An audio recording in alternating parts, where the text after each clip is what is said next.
ต้องใส่เงินในซองเท่านี้เด้อเขาบอกอยู่บ่โอเคคุณมาซ่องฝากเพื่อนใหม่หน่อย โอ้มึงไปมวยบ่โอเคหายเพื่อนนี่จะพูดซิเบิร์ดไลน์นะเงินขาใส่ซอง เงินใส่ซองบ่สิเบิดจังได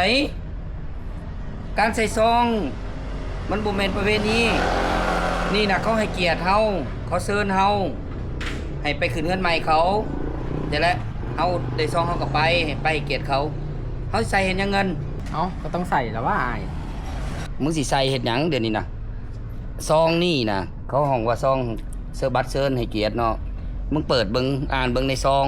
เขาเขียนอยู่บ่ว่าต้องใส่เงินในซองเท่านี้เด้อเขาบอกอยู่บ่